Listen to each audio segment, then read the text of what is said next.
What's popular YouTube? Another day, another demo. But Tarek wants to bring the point to the head. Oh, two! Just like that, the round is over. Oh, it's going to be in a better spot. They've got the crossfire. That's good. He's done it! In this finals to try and bring it back to his hiding in graveyard, and he's going to put it right in the ground. Oh my God! What a beautiful quad kill at the end. What is the deal with IEM Dallas? Why should you care about it? And what do the teams look like coming in? So we got FaZe, ENCE, Heroic, Nib, G2 Furia, Cloud9 Vitality, and for a lot of these teams, it is a second chance. Catwalk finds the timing, 8 seconds. If he can drop the bomb, it'd be everything. And it travels into the site. 1-on-2 from Odyssey now. It's sacrificial. Gives his position away. He wants Odyssey's end gone. But this man, oh, the Shepherd staff takes down the GOAT. And he takes Simple out of the round to give it to G2. Spinks takes down a second. Vet gets shut out. Snappy's gonna find that upgrade. Finds another kill. Bombs in the open, and so is the CT. Snappy still knows it. He takes his fight, and he will answer back. Oh, man. Let's go through the 8 remaining teams, and we can look at the challenger stage of the major. Astralis, Liquid, Imperial, Big, Movie Star Riders didn't qualify, Mouse did not qualify, Complexity looking for Org. The scrappy Australians are also fighting for a chance to shine, a chance to play in front of a crowd, as Mr. Ben Savage, father of the team, wants for the boys. So 100K first place with all of these really, really strong opponents. And FaZe here as the world's #1 who just won the major in an event that's happening a week after the major. So that's why this will be a really good one to watch.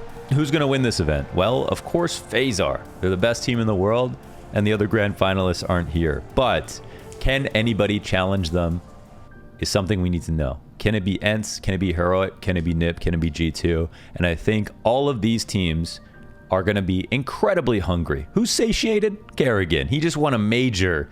Okay, he wants a little break. He wants to absorb it. Rain, he's been the first Norwegian. Brokey, first Latvian. Rops, first Estonian. Twist, first Canadian. All these guys have finally, their dreams have coalesced. They've met at the top. They're here. They're holding the trophy. The feeling of elation, it's something they're absorbing. And we don't know how long it's going to last, but something we know happens a lot is teams, after they win a major, they get upset a couple of times. It's possible. So I will say FaZe won't win this, okay? Who could step up to the plate? Maybe it's NIP.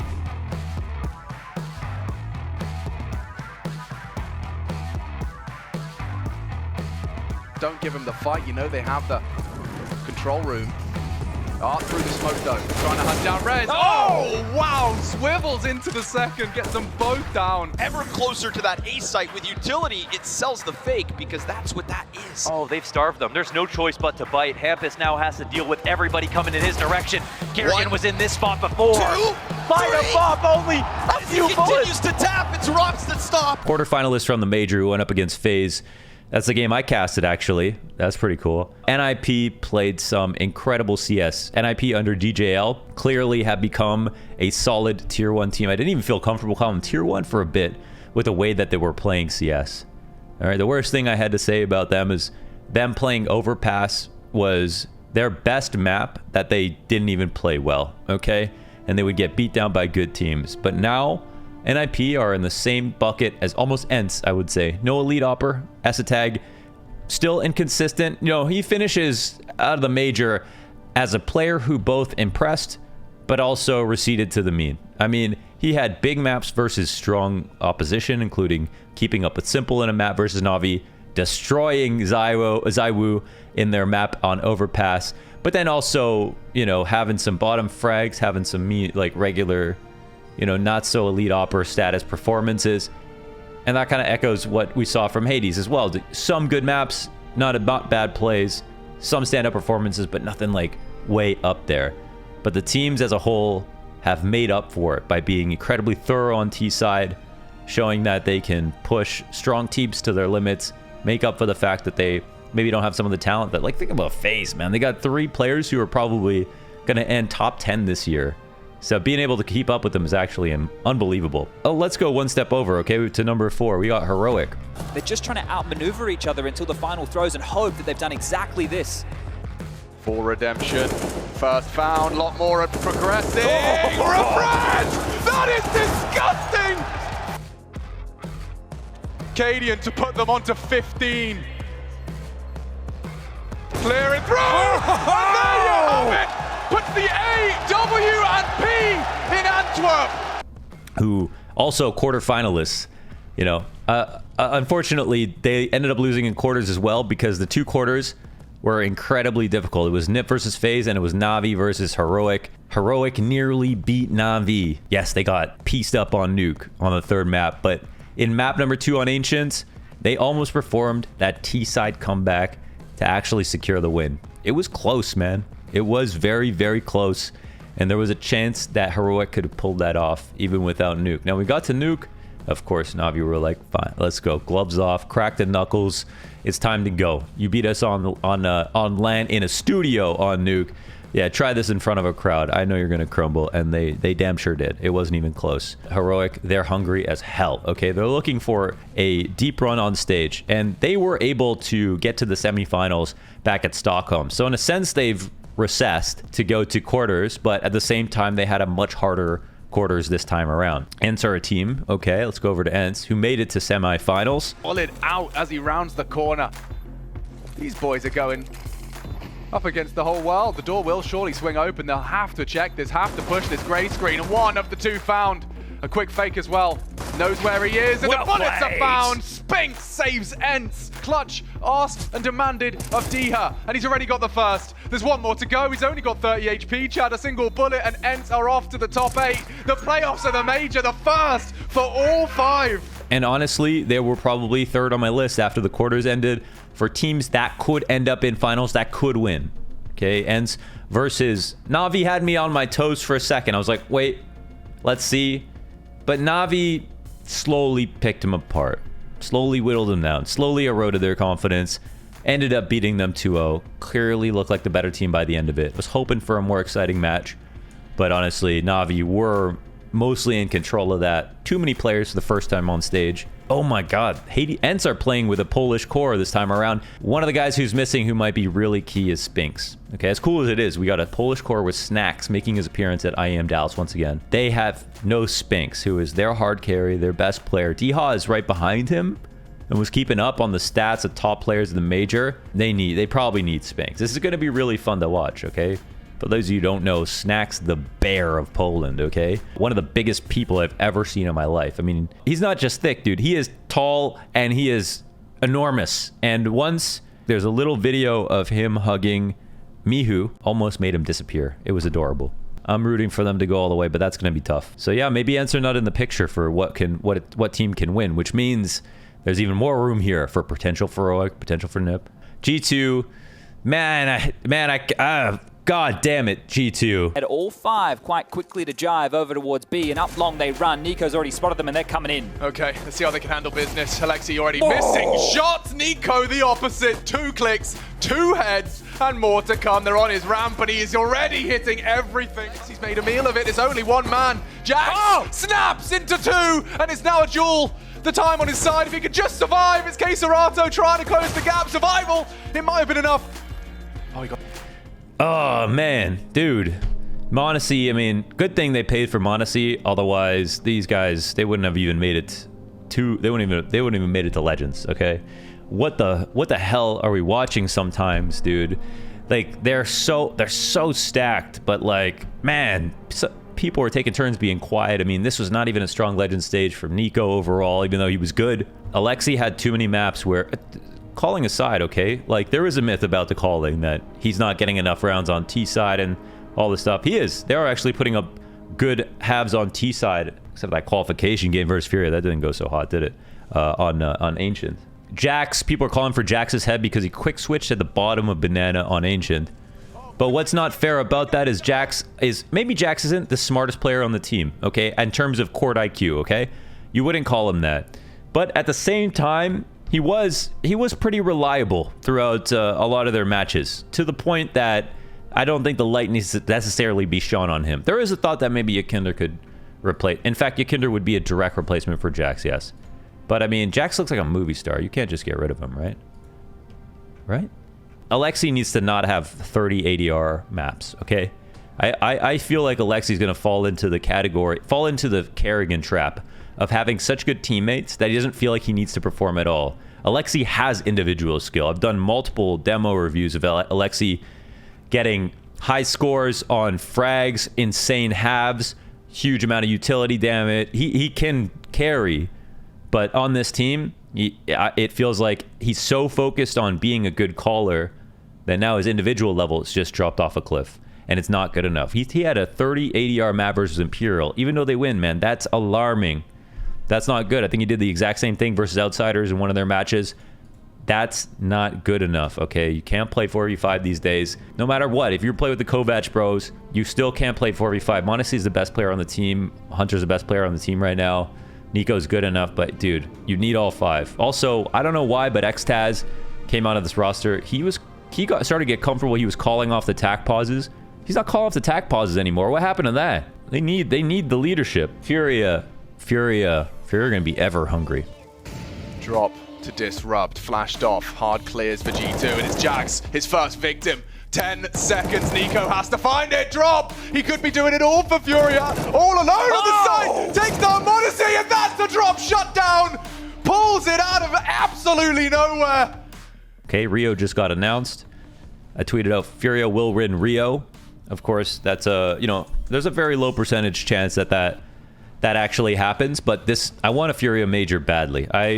After watching this major, of course, you lose faith that they can go on deep runs. I think that's a reasonable thing to say. Also, if you don't think that they'll continuously get better. So it depends. I really think they have the best lineup possible.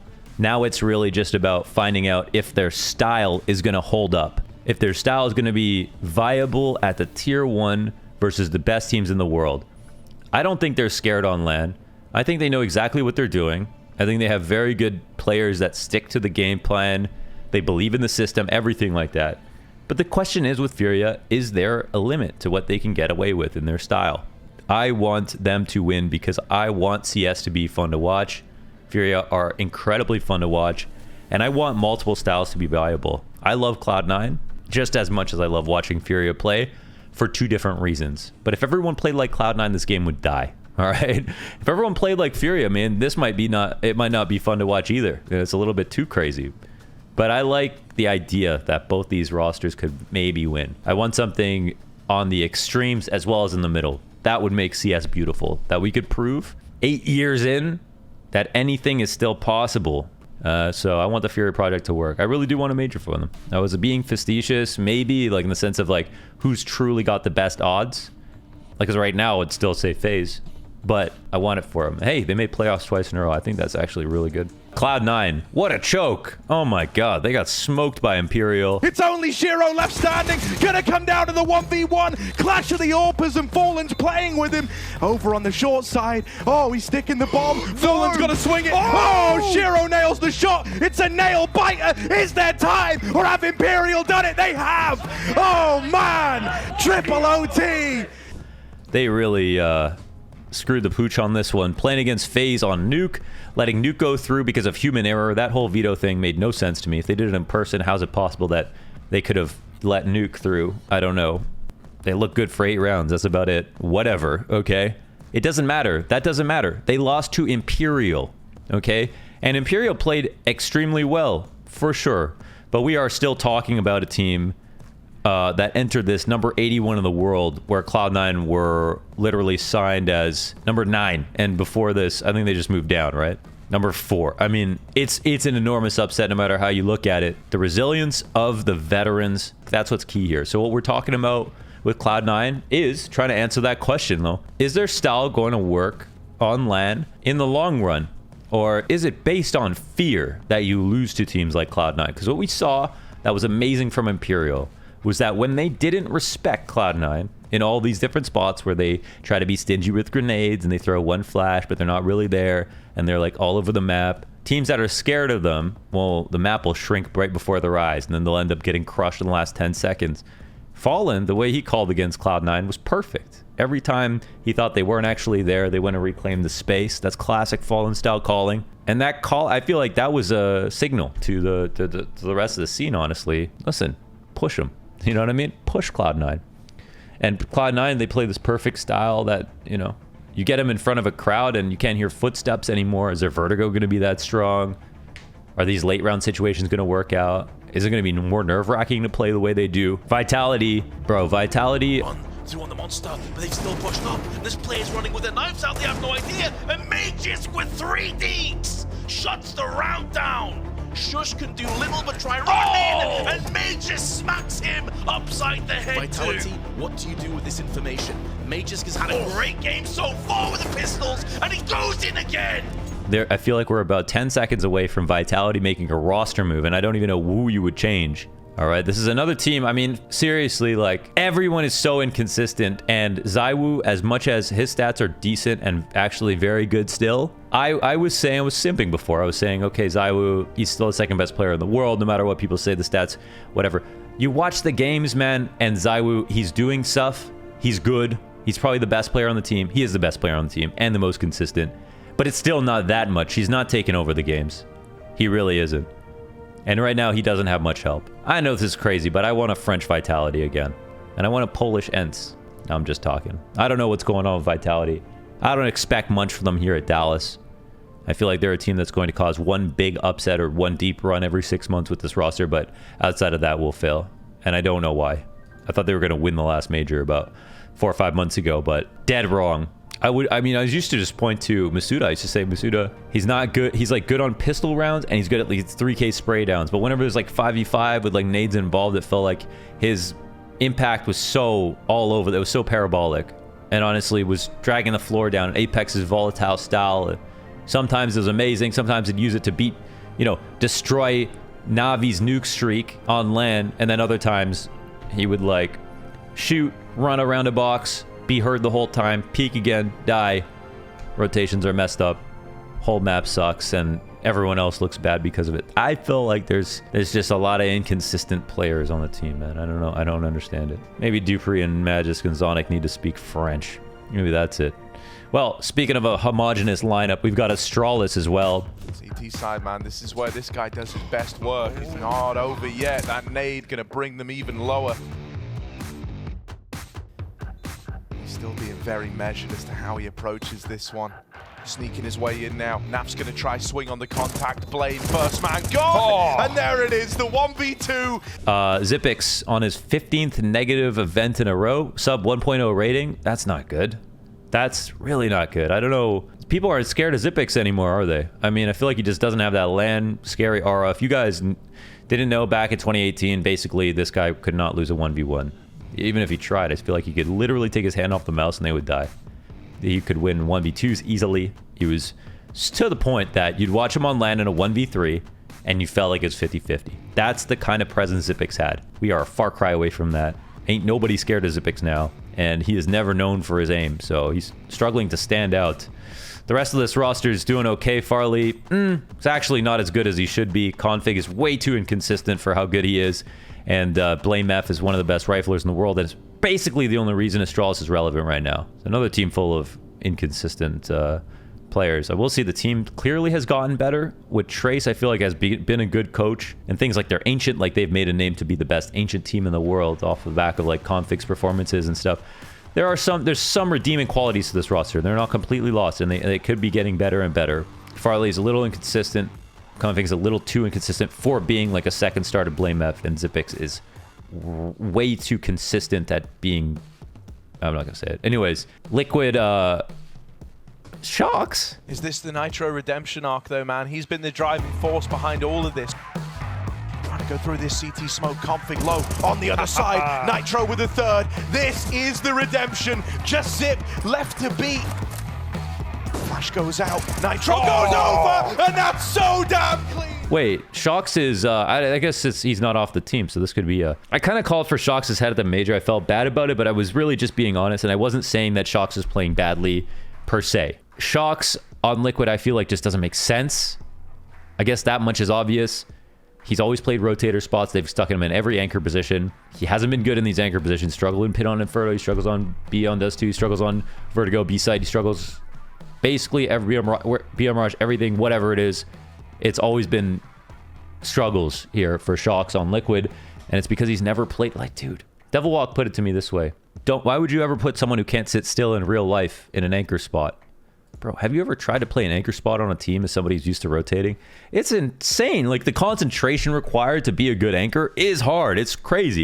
You have to be comfortable picking 1 or 2 angles and guaranteeing the pressure mounts. You get those 2-3 fight sequences, you know? Queserados and Yuris of the world, no problem. But, like, Shox is better being the glue between 2 sites, running around, you know what I mean? Hybriding, being crazy, second calling, whatever it is. Doesn't make sense, dude. And then he has to speak English. Like, last time I talked to him, he said it was literally exhausting just being Liquid offices while everyone was speaking English. That's outside of the server. I just feel like it just doesn't make sense for... There's basically just no reason why you would want Shox over any other player on the team besides of his legendary status is just a good player, but you're just stress testing his versatility for no reason. It's a shame because I think Vitality on Liquid, Shox on Vitality they were getting somewhere, but I think the moves were already made.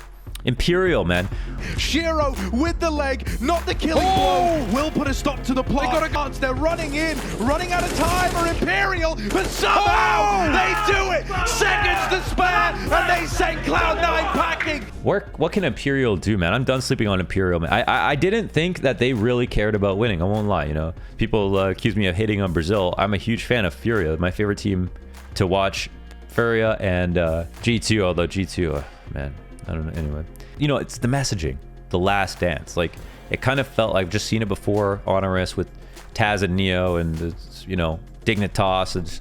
It just felt like a place where they're going to collect paychecks. I really just believe that. But now I don't believe that. I actually see them playing and I'm like, wow, they're legit really good. I mean, they were legit playing like a tier 1 team, at least on Overpass. They even were learning on Vertigo. They nearly beat Copenhagen Flames on Vertigo. They got Overpass again. They actually could have made it to play on the stage. No kidding. I am not sleeping on Imperial anymore. I don't know how far they can get in this. This will be a really good thing to watch, you know, for Imperial. How good can they be? Over on Big. Try and hope to close the clutch in the 1v2. He gets Art first and foremost. And that's Yuri now trying to pick up this final frag, trying to give 14 to Furia.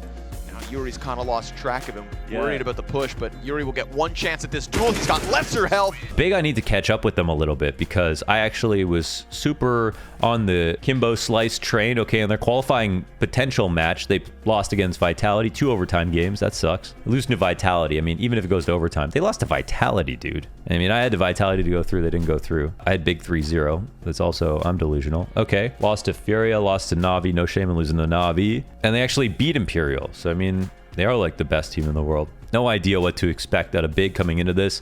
I think they have the roster, though, to win tournaments. I said Big will win Cologne. I'm trying to go for this whole home field advantage thing, if you haven't noticed. Tapson, Tizian, Searson, Favin, Crimbo. Searson, number 9, upper in the, you know, player in the world, upper in the world. Can get back there. He's not that. I think he doesn't perform that well sometimes when it matters, some big matches. Crimbo and Favin need some time to get better. Crimbo's obviously very young, but also very goddamn impressive. This guy had like 3 1v2s in the first game we saw for them. He dropped 24 and 26 on Vitality, but these are overtime games. Had a fair few middling performances. Still getting his wits about him. That's fine. I think he's a really good player. Tapson called Favin and Crimbo, I think, the best German talents to not be on Big. And now they're on Big. So they got Gobby back, I think, because he believes in the final lineup that they put together. I do too. I think this Big can win an event. I think they can make that glorious run. Maybe with some more time, though. They've got some young guys. So that's Big. Bottom row. Movie Star Riders didn't qualify for the major. Mouse didn't qualify for the major. Complexity really didn't do much. And honestly, don't look that good. They don't look that good. I won't lie. But we're literally in Dallas. And they have the Dallas Star as their logo. There's just no excuse. They have to get a buff. Oh yes, this is their event. They're going to win. And LFO, the scrappy Australians that are super fun to watch with Ben Savage, man. Looking forward to seeing them play. These are all the teams I went through that are here for Dallas. First round matchups. I'm going to list off some matches of some teams that are winning the first round matches. G2, ENCE, FaZe, Astralis, Furia, apprehensively, Cloud9, Nip, and Heroic, obviously, are all the winners for day number 1. That's it, man. That's why you should care and think about Dallas. And I kind of just gave people good betting advice, I guess. Whose form is looking good, who's fraudulent, who's not. who will win, who's going to be the finals of this. It's going to be a FaZe Heroic final. Everyone knows that. FaZe, Nip, and Heroic. Okay, my team's in order of my top teams order list for who's the best. FaZe number 1, Heroic 2, Nip 3, Furia 4, pending Cloud9's performances and G2's. And then from there on after, who knows? So yeah, let me know what you guys think. If that's interesting, if that was fun to watch, I hope it was. That's basically storylines video, forum video, recap of the major. I don't know exactly what that was. So hopefully it was okay though. If it gets you interested in the tournament, we want to do it again, let me know. Thanks for watching.